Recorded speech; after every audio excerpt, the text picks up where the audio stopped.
Virei à tribuna até a próxima quarta-feira, todos os dias, para provar a minha inocência das acusações que me foram feitas. E o farei com o plenário repleto ou com o plenário vazio.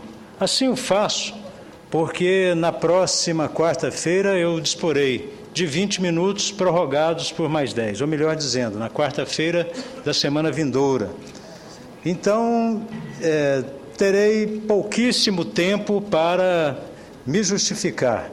E, em decorrência disso também, não concederei a partes para que eu possa apresentar a minha versão. A versão dos demais já foi totalmente apresentada. Senhor presidente, senhoras senadoras, senhores senadores, há 4 meses vivo um calvário sem trégua. São 125 dias de demolição, sem sossego, sem paz. No âmbito jurídico, sequer fui acusado, mas no Tribunal das Manchetes já fui denunciado, julgado e condenado. Estou em pleno cumprimento da pena mais cruel que pode ser imposta a um homem direito. É a punição de se saber íntegro e de se deparar esmagado pela infâmia ao extremo e não ter nem como reagir. Não me pesa a consciência, ela continua limpa.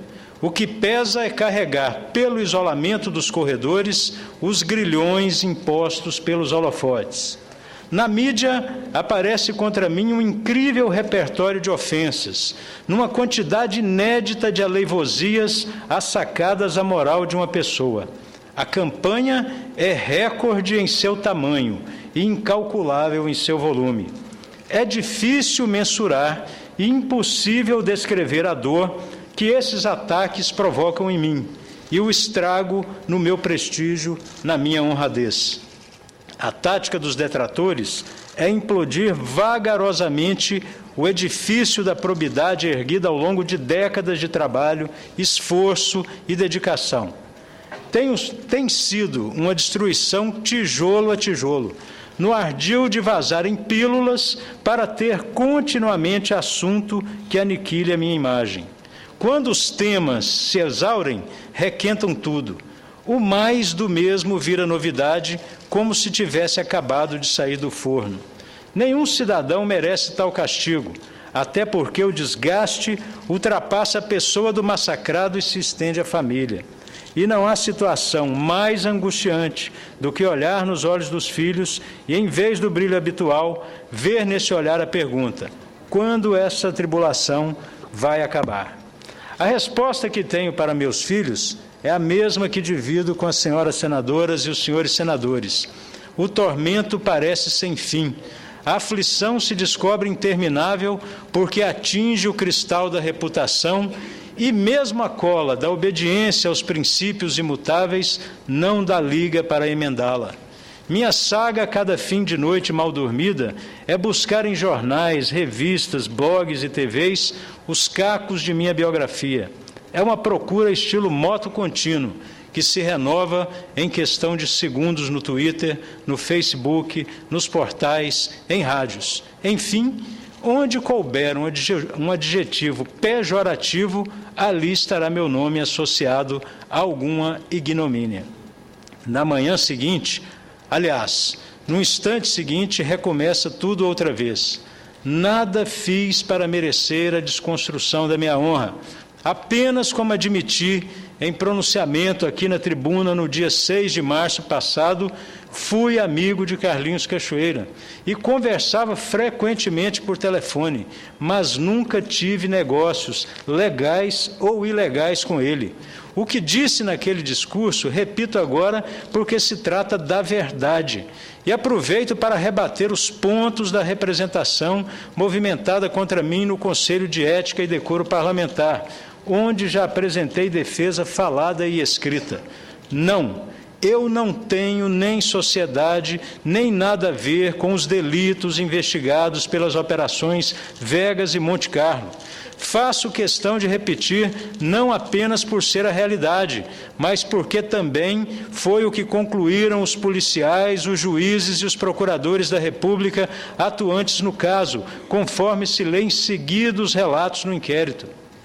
Não, eu não coloquei meu mandato a serviço de Cachoeira, mas tão somente à disposição das forças produtivas do meu Estado e do Brasil. Os setores da economia que me procuraram foram atendidos na medida da presteza que determinados ocupantes de órgãos públicos reservavam para integrantes da oposição.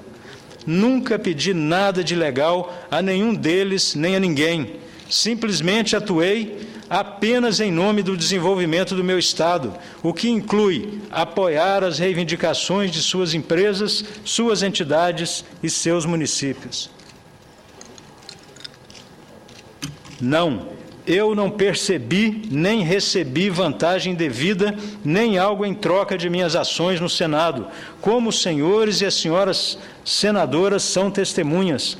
Nunca procurei qualquer senador ou senadora para legalização de jogos. Vossas Excelências são as maiores provas de que nossas conversas sempre foram republicanas, às claras, transparentes.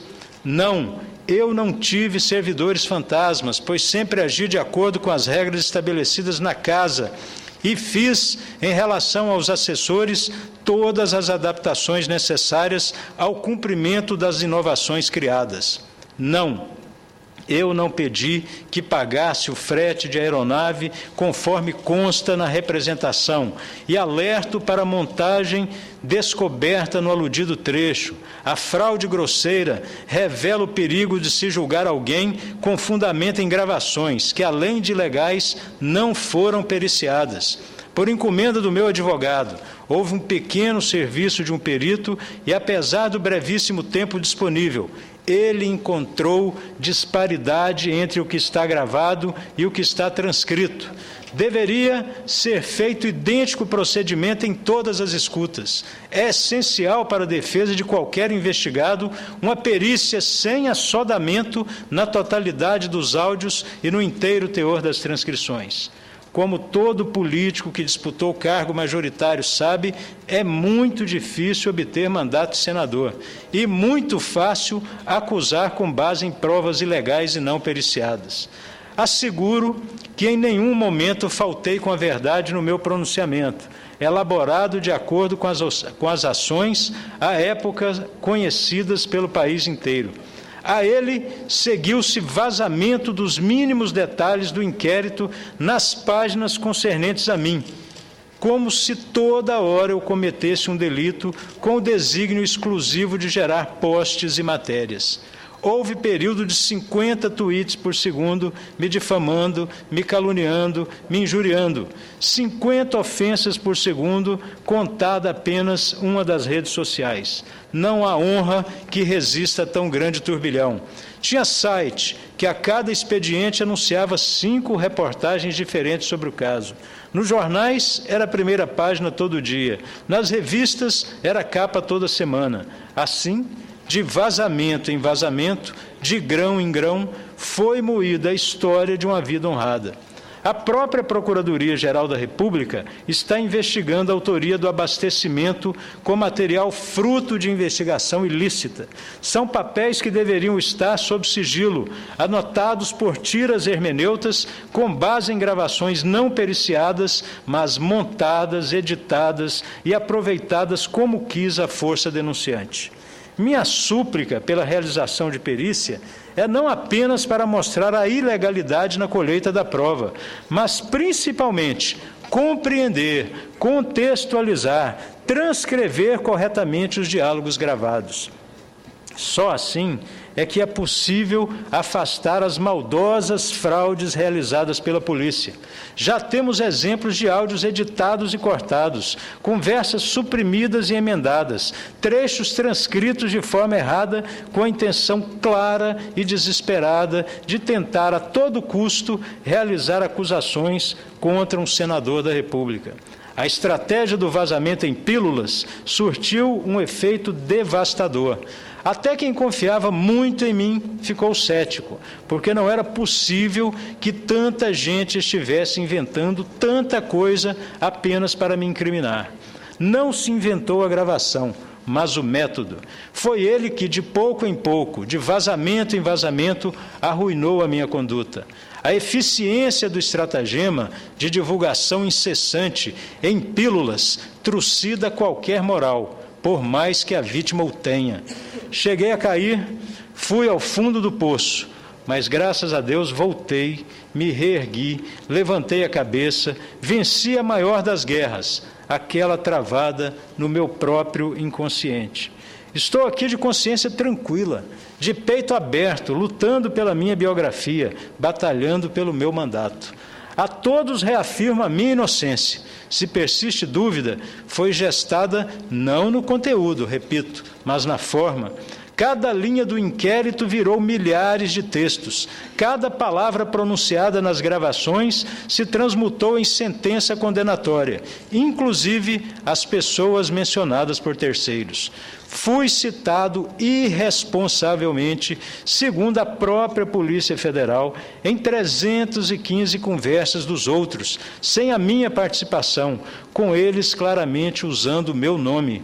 Ninguém, nem a própria Polícia Federal ou o Ministério Público, fez diligências para saber se tiveram consequência os temas tratados nas interceptações telefônicas, pelo menos as relativas a mim, em que eu dizia tomar determinadas atitudes, não houve qualquer resultado. Só que, na enxurrada de gravações noticiadas, não interessa o acontecido, o que vale é a versão. É inaceitável se considerar normal a atrofia de conquistas da cidadania e zombar do Supremo Tribunal Federal, como fizeram alguns setores. O fim almejado é manipular a opinião massificada para ficar incontornável a degola do parlamentar.